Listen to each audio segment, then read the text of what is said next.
Muy buenas tardes, soy la doctora Luisa Beirana Palencia, cardióloga pediatra y profesora de fisiología de la Facultad de Medicina de la UNAM. Agradezco al doctor Raúl Sampieri la invitación para participar y especialmente a la doctora Nilda Espínola para eh, poder estar con ustedes en este curso de ecocardiografía. El tema que voy a desarrollar en los siguientes minutos es el de análisis secuencial segmentario en el estudio de las cardiopatías congénitas. El método deductivo es el modo de utilizar el conocimiento y el método inductivo el modo de adquirirlo. Sin duda, esta es una de nuestras estrategias cuando nosotros estamos haciendo un análisis clínico y ecocardiográfico. El éxito no se logra solo con cualidades especiales. Es sobre todo un trabajo de constancia, de método y de organización. Uno de los avances más importantes en el diagnóstico de cardiopatía congénita es el que todos los médicos relacionados con el diagnóstico y manejo de estas entidades tan complejas que ocupan la primera causa de mortalidad de malformación congénita en nuestro país y en el mundo, hablemos de la misma manera. Y de esta forma, entendernos en cualquier parte del mundo para cometer menos errores y llevar a un buen fin clínico y quirúrgico a nuestros pacientes. En el año de 1960, el doctor Van Praag, un gran embriólogo en la ciudad de Boston, en compañía con la doctora de la Cruz, que tuvimos la fortuna que trabajara en la Ciudad de México, tanto en el Instituto Nacional de Cardiología como en el Hospital Infantil de México, establecieron las bases del análisis secuencial segmentario, dividiendo al corazón en tres primordiales segmentos: el atrial, el ventricular y el de grandes arterias, estableciendo las relaciones entre estas estructuras y con una base embriológica muy importante en el estudio de las mismas. En los 70, el doctor Anderson, en el otro lado del continente, en Londres, sumó muchos elementos y sobre todo ya con el avance de la tecnología, para fundamentar los 10 pasos con los cuales todos los médicos que hacemos diagnóstico clínico y ecocardiográfico de cardiopatía congénita, llevemos estos 10 pasos. En primer lugar, se trata de establecemos el situs torácico y la relación que guardan los órganos del tórax con el abdomen. En segundo lugar, la posición espacial del corazón dentro del tórax, levocardia, mesocardia o dextrocardia, que no define situs. El tercer punto, muy importante, el análisis de segmento con segmento, el nivel atrial con el nivel ventricular y el nivel ventricular con las grandes arterias. Aquí se estudia qué conecta con qué conecta, que es el tipo, y la calidad de este tipo de conexión, que sería el modo. En el octavo punto, el estudio detallado del infundíbulo. En el penúltimo paso, la relación espacial que guardan las grandes arterias entre sí. Y en último lugar, las anomalías asociadas, que paradójicamente son la mayoría de nuestras cardiopatías congénitas: un defecto septal interatrial, interventricular, obstrucciones a los tractos de salida del ventrículo derecho o izquierdo, conducto, conexión anómala. Pero lo importante de considerar es que, aunque se haga un diagnóstico perfecto de una coartación de aorta, si alguno de estos puntos falla, el paciente puede tener malos resultados. Entonces, el estudio ordenado clínico, radiológico, eléctrico, ecocardiográfico con otras ayudas de imágenes diagnósticas es lo que nos ha permitido los grandes avances en el manejo de las cardiopatías congénitas. En nuestro país no podemos olvidar a un gran maestro, a nuestro gran maestro, el doctor Luis Muñoz, que con la gran colección de piezas de anatomía patológica en el Instituto Nacional de Cardiología y trabajando interdisciplinariamente con grupos clínicos, quirúrgicos, de anatomía patológica y de todas las áreas de imagen, publicó y enseñó el análisis secuencial segmentario en nuestro país y lo que nunca vamos a dejar de agradecer. Como ya hemos dicho, es primordial conocer los aspectos anatómicos que tienen las estructuras cardíacas para poder identificar si existe alguna anormalidad en el tipo y modo de conexión entre ellas. Primero analizaré algunos aspectos y marcadores de la anatomía de los atrios. El atrio derecho, como sabemos, recibe a la vena cava inferior y a la vena cava superior. En su interior tiene estructuras que no tiene el atrio izquierdo, como son los músculos pectíneos y la crista terminales, y recibe al seno coronario.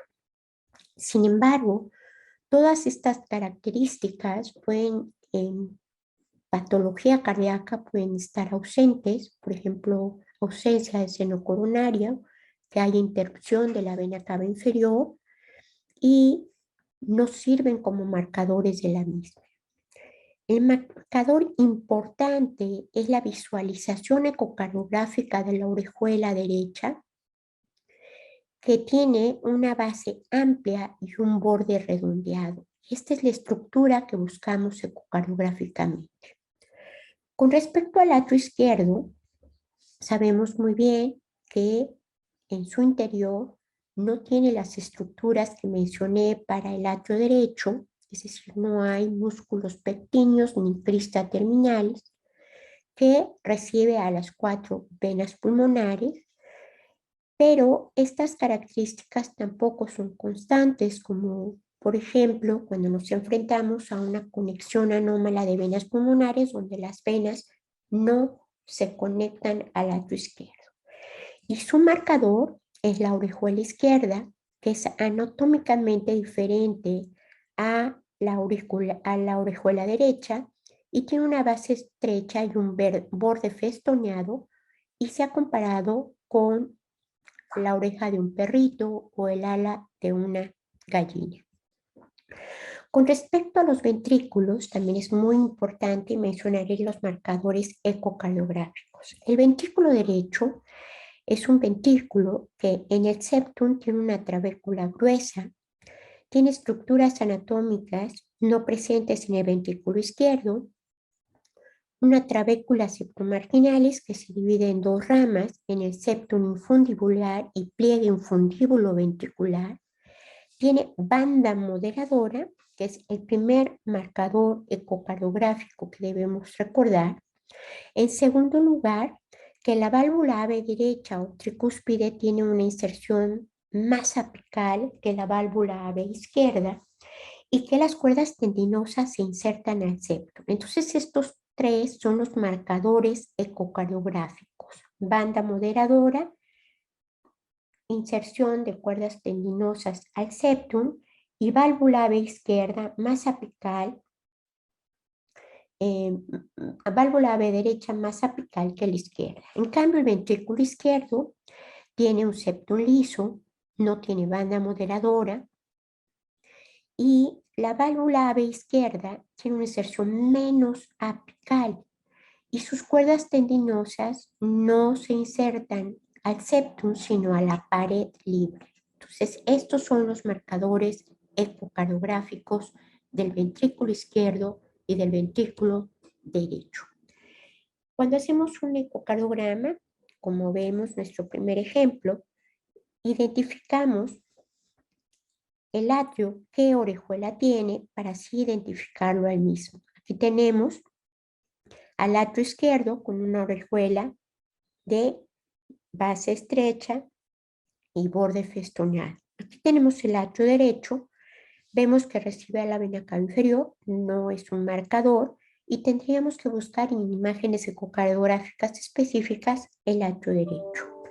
Aquí tenemos un 4 cámaras, abajo los atrios, arriba los ventrículos, y observamos que el ventrículo derecho tiene banda moderadora y que las cuerdas tendinosas se insertan al septum y la válvula AV derecha es más apical en una relación de 2 a 3 milímetros con la izquierda, donde las cuerdas tendinosas se insertan a la pared libre.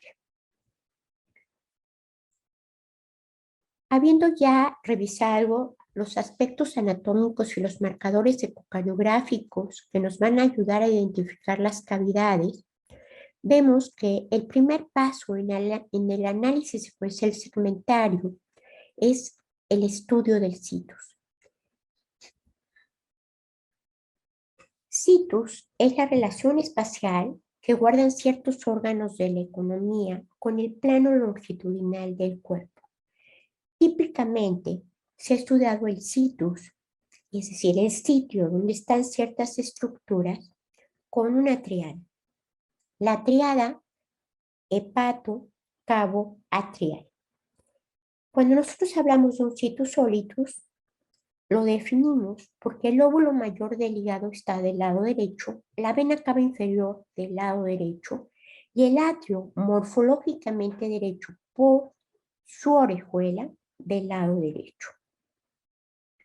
Otro elemento que se ha estudiado en la definición de situs es la morfología de los bronquios, como un marcador constante, y que lo podemos ver en radiografías penetradas o en tomografías. El bronquio derecho es un bronquio corto con bifurcación temprana y el bronquio izquierdo es un bronquio largo con bifurcación tardía. Una vez definido qué es el situs solitus, vemos que el situs inversus simplemente es la imagen en espejo. El lóbulo mayor del hígado del lado izquierdo, la vena cava inferior del lado izquierdo y el atrio con su orejuela morfológicamente del lado derecho del lado izquierdo. Existen situs más complejos. Son los situs isoméricos. Existen dos formas, el dextromorfismo y el levomorfismo. En estos situs isoméricos, como lo dice su nombre, igual forma, hay una simetría y los dos bronquios, en primer lugar, son derechos, cortos con bifurcación temprana. Estos pacientes tienen un hígado central, dos atrios con morfología derecha, orejuelas con base amplia y borde redondeado, y en las piezas de anatomía patológico, pulmones trilobulados.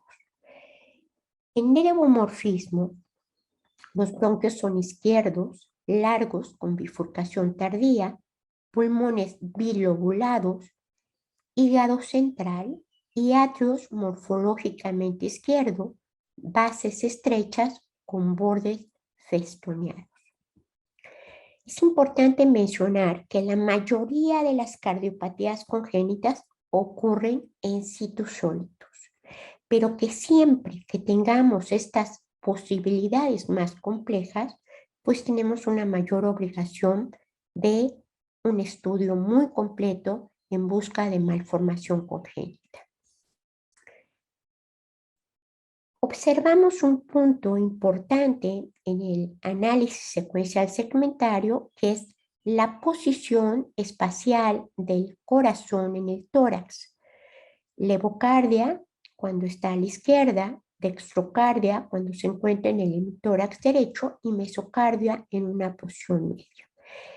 Puede existir levocardia con dextroápex, puede haber dextrocardia con levoápex, y es importante mencionar que la rotación del asa bulboventricular que determina estas posiciones espaciales del corazón no definen el situs que ya mencionamos previamente. Aquí tenemos el ejemplo de situs solitus que ya mencionamos, la radiografía con un bronquio corto del lado derecho y el bronquio izquierdo del lado izquierdo. Y en la imagen ecocardiográfica a nivel abdominal, en un corte transversal, vemos el corte de la vértebra y del lado derecho a la vena cava inferior y del lado izquierdo a la aorta. Siempre que veamos en el ecocardiograma un flujo rojo es que se acerca al transductor y azul es que se aleja. Aquí la vena cava inferior va hacia el corazón y en esta toma se aleja del transductor. Y el electrocardiograma nos ayuda en el diagnóstico de situs solitus. Vemos que la P es positiva en D1 y negativa en ABR. Quiere decir que el atrio que se localiza del lado derecho tiene el marcapaso del corazón y la despolarización se aleja de ABR, por eso es negativo, y se acerca a D1, siendo la P positiva en D1. En el situs inversus vemos la imagen en espejo que ya describí. En la toma subcostal vemos que la vena cava inferior está del lado izquierdo y la aorta del lado derecho. Y el electrocardiograma muestra la situación contraria. Vemos en ABR una P positiva y en D1 una P negativa, porque el marcapaso del corazón se encuentra del otro lado, ahora se acerca a ABR y se aleja de D1. Aquí tenemos una imagen en donde ustedes observarán que es fácil establecer el diagnóstico de dextrocardia. La cámara gástrica se encuentra del lado derecho y el lóbulo mayor del hígado del lado izquierdo. Este es un paciente con situs inversus que hacemos el diagnóstico palpando dónde está nuestro hígado. En la radiografía lo corroboramos y también auscultamos que los latidos cardíacos están del lado derecho predominantemente y se corrobora en la radiografía. Este es un caso de un paciente con situs inversus, con dextrocardia y síndrome de Cartagena, que son pacientes que tienen bronquiectasias y alteración en el movimiento ciliar, que frecuentemente tienen sinusitis. Los isomerismos derecho, como ya mencionamos, son situaciones en las que ocurre una asimetría y la importancia de estos isomerismos derecho, en donde vemos que hay pulmones trilobulados, dos atrios morfológicamente derechos, un hígado central, yuxtaposición ortocava, quiere decir que los dos vasos, vena cava inferior y aorta, se encuentran de un solo lado de la columna vertebral, puede ser derecho e izquierdo. Un tip importante es que generalmente en las juxtaposiciones ortocavas, el vaso inferior es la aorta, tiene un flujo pulsátil, y el vaso anterior es un flujo venoso que sugiere que este vaso sea la vena cava inferior. La importancia de los dextromorfismos es que se asocian a situaciones graves como la ausencia de vaso, también se ha llamado síndrome de asplenia, con la posibilidad de infecciones severas en estos pacientes. Y desde el punto de vista cardíaco, a cardiopatías congénitas muy graves. Atrios únicos, ventrículos únicos, la presencia de un solo aparato atrioventricular con obstrucciones severas en el tracto de salida, sobre todo del ventrículo derecho. Y como los dos atrios son morfológicamente derechos, pues a donde lleguen las venas pulmonares se considera que llegan anómalamente. Aquí tenemos una radiografía de un paciente. Este paciente es un recién nacido con saturación de 70%, sin soplos. Hay que recordar que un 30% de las cardiopatías congénitas graves no tienen soplo en el periodo neonatal y no por eso no tienen cardiopatía, un segundo ruido único, y que en la radiografía se aprecia un hígado central, un corazón de tamaño normal y cierta congestión venocapilar. Esta radiografía corresponde a un paciente con dextromorfismo, corazón univentricular, conexión anómala obstruida y atresia pulmonar. Entonces, simplemente es un ejemplo de la importancia de cada uno de los estudios que vamos analizando. El dextromorfismo izquierdo tiene un marcador importante que es la interrupción de la vena cava inferior con continuación de ácidos. Es decir, vemos los dos vasos localizados de un solo lado de la columna vertebral, y aquí lo que nos ayuda a pensar que esa interrupción de vena cava inferior en este corte es que ahora el vaso venoso es el posterior, generalmente es la ácigos o la hemiácigos, y esto nos ayuda a pensar junto con otros datos clínicos que el paciente tenga un dextromorfismo izquierdo. Dos bronquios largos con bifurcación más extrema, pulmones bilobulados, atrios con orejuelas con borde estrecho, borde festoneados, y cardiopatías complejas como defectos septales, canal auriculoventricular y obstrucciones a los tractos de salida. Una vez analizado el situs, que observen la complejidad que ya analizamos, entramos al estudio de los segmentos atriales, ventriculares y de grandes arterias. Aquí, en primer lugar, estudiamos el tipo de conexión entre los atrios y los ventrículos. Para esto necesitamos definir perfectamente la anatomía de los atrios, la anatomía ventricular, y estar seguros de qué conecta con qué conecta, es decir, el tipo de conexión atrioventricular.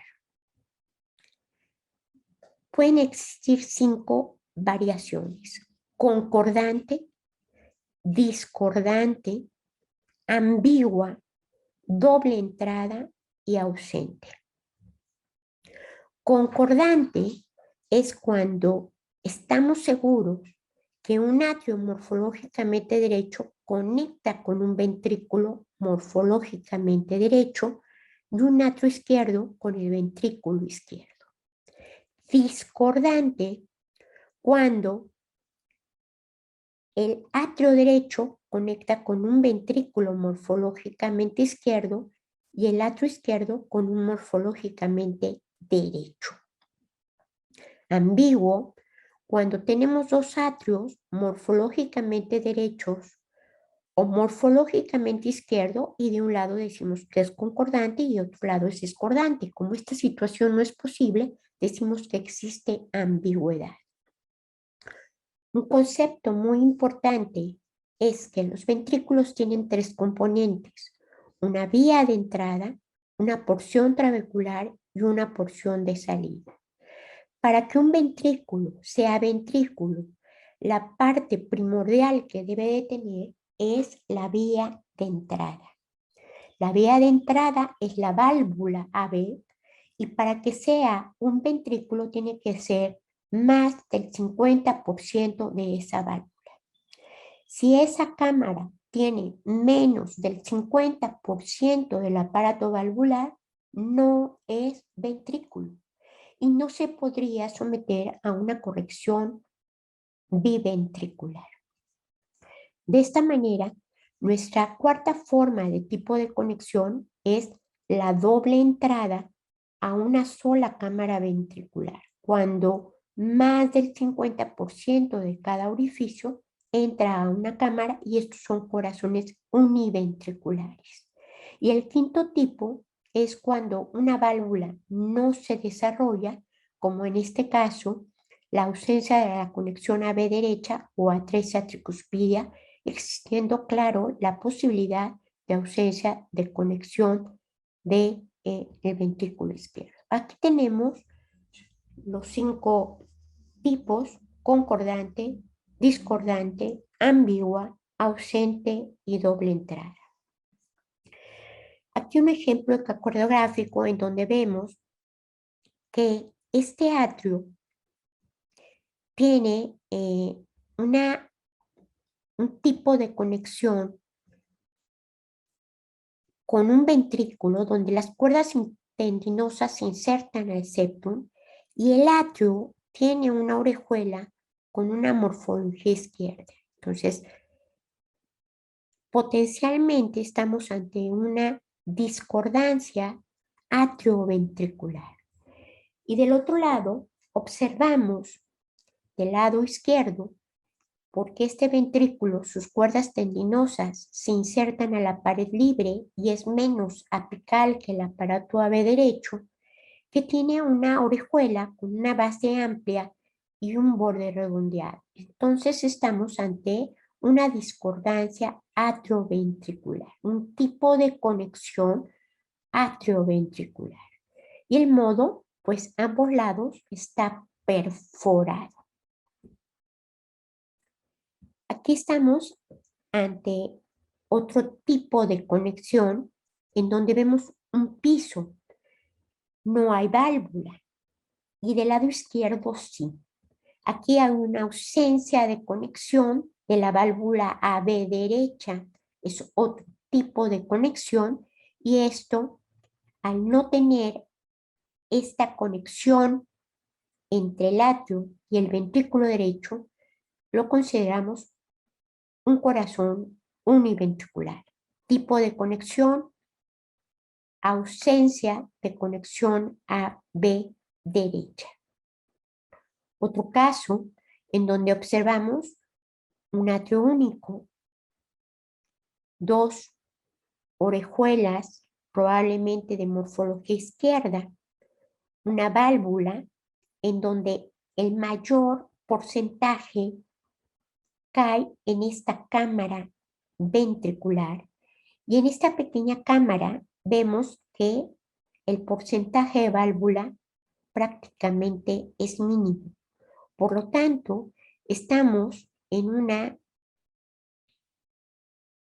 conexión atriouniventricular por una sola válvula y una sola cámara ventricular. Después de que analizamos el tipo, se estudia el modo. El modo, hay 4 tipos: perforado, imperforado, cabalgado y común. Cuando nosotros hablamos de un modo perforado, es que las dos válvulas potencialmente se abren a su cavidad ventricular. En el modo imperforado hay una potencial, un tipo de conexión potencial, está la válvula. Si nosotros la perforáramos, caeríamos. Si caemos de atrio derecho a ventrículo derecho, estaríamos ante un tipo de conexión concordante pero imperforado. Pero si perforáramos esta membrana y cayéramos del atrio derecho al ventrículo izquierdo, estaríamos ante una ausencia de conexión con modo imperforado. Y cabalgando cuando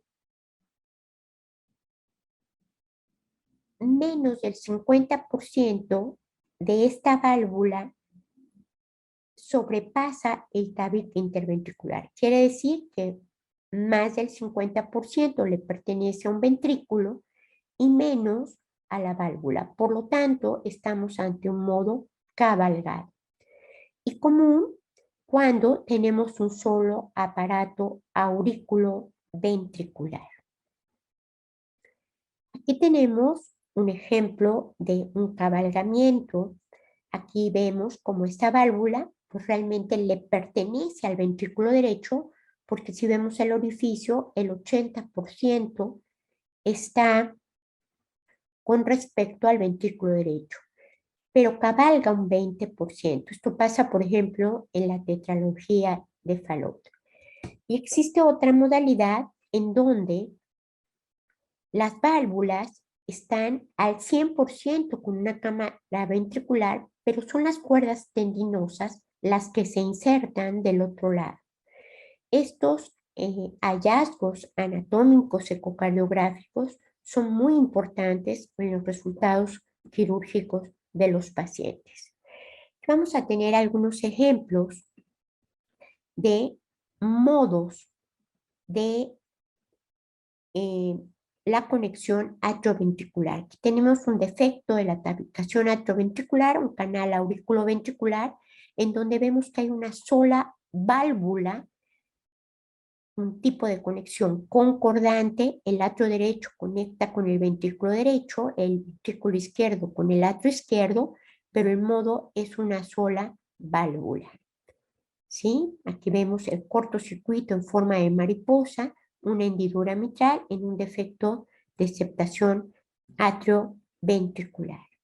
Aquí un eco fetal en donde observamos nuevamente un tipo de conexión atrioventricular concordante, atrio derecho con ventrículo derecho, atrio izquierdo con ventrículo izquierdo, pero con modo de una válvula AV común en un defecto de septación atrioventricular o canal auriculoventricular. Y aquí, una de las cardiopatías congénitas más complejas a las que nos enfrentamos, que es el síndrome de ventrículo izquierdo hipoplásico. En el síndrome de ventrículo izquierdo hipoplásico, nosotros tenemos un tipo de conexión atrioventricular concordante. El atrio derecho conecta con el ventrículo derecho, el atrio izquierdo con el ventrículo izquierdo, y en este caso con una estenosis mitral severa, ¿sí?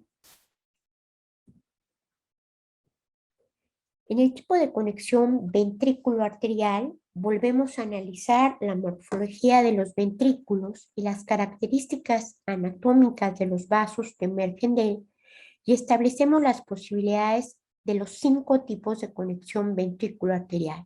Concordante, cuando del ventrículo derecho sale la arteria pulmonar y del ventrículo izquierdo sale la aorta.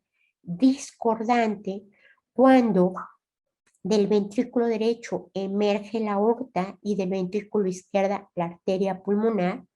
Doble vía de salida del ventrículo derecho o izquierdo, siguiendo la regla de los 50% como para las válvulas atrioventriculares, cuando más del 50% de los orificios de las válvulas sigmoideas salen, se conectan con el ventrículo correspondiente, más del 50% le pertenecerán. Entonces estamos en el primer ejemplo ante una doble vía de salida del ventrículo derecho o una doble vía de salida del ventrículo izquierdo. Y única vía de salida cuando solamente hay una conexión potencial entre la cavidad ventricular y la gran arteria, y donde tenemos 3 posibilidades: la atresia pulmonar, la atresia aórtica y el tronco común, que es una única vía de salida que da origen a las 3 circulaciones sistémica, pulmonar y coronaria. En el octavo punto del análisis secuencial ya veíamos que es el análisis del infundíbulo. Aquí tenemos la presencia de infundíbulo pulmonar, subaórtico, bilateral o ausente. En el penúltimo punto de estudio, las relaciones espaciales que guardan las grandes arterias en el espacio, que no tienen nada que ver con el tipo de conexión. Y nosotros podemos ver que las relaciones espaciales de las grandes arterias en una misma cardiopatía, aunque hay un predominio de una que nos ayuda a pensar en esa, pueden existir diferentes. Por ejemplo, en la transposición de grandes arterias, la aorta es anterior y derecha, la pulmonar posterior izquierda, pero pueden existir vasos lado a lado o vasos anteroposteriores. Entonces, en la doble vía también hay una gran variedad de relaciones espaciales.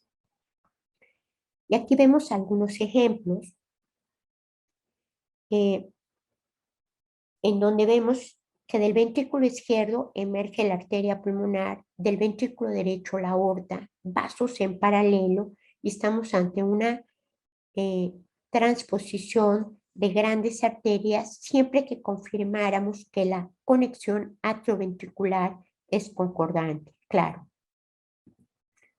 Aquí el mismo ejemplo en un estudio fetal, vemos nuevamente cómo del ventrículo derecho, del ventrículo anterior, emerge un vaso que no se bifurca y cómo del ventrículo posterior, del ventrículo izquierdo, emerge un vaso que se bifurca y que da origen al conducto. ¿Sí? Aquí vemos el conducto arterioso corroborando una transposición de grandes arterias, una aorta cabalgando exactamente al 50%, situación que vemos en la tetralogía de Fallot. Y nuevamente, un caso en el cual parece que esta aorta cabalga solamente un 20%, siendo un Fallot con la lesión patognomónica, que es la desviación del septum infundibular. Otro caso en donde vemos cabalgamiento de la aorta como un tipo de modo de conexión atrioventricular. Nuevamente, una doble salida del ventrículo derecho con un cabalgamiento discretamente superior al 50%. Y finalmente, las lesiones asociadas, el gran porcentaje de nuestras cardiopatías. Aquí tenemos, agradezco mucho a la doctora Sánchez la posibilidad de mostrarles esta imagen que le pertenece, en donde vemos un Epstein severo. El Epstein es una enfermedad en donde no hay una separación de los velos de la valva AV derecha de la pared ventricular y se queda sin este proceso de deslaminación de la pared con alteraciones funcionales de la válvula. Esta es una lesión asociada. Otra de las más comunes sería la comunicación interatrial. Aquí vemos una comunicación interatrial con cortocircuito en la región del foramen oval. Otra de las lesiones frecuentes en la edad pediátrica, una coartación de aorta. Un caso de anomalía de venas pulmonares, una conexión anómala total a vertical que se conecta inominada y finalmente a la vena cava superior. Son lesiones asociadas graves que se llevan a corrección quirúrgica. Anomalías coronarias, ¿sí? Vemos una relación espacial de grandes vasos anormal y con un origen único de coronarias. Y bueno, esto es todo. Espero que la exposición sea de utilidad. Espero sus comentarios, tenemos unos minutos para compartir la experiencia y pues muchísimas gracias por su atención.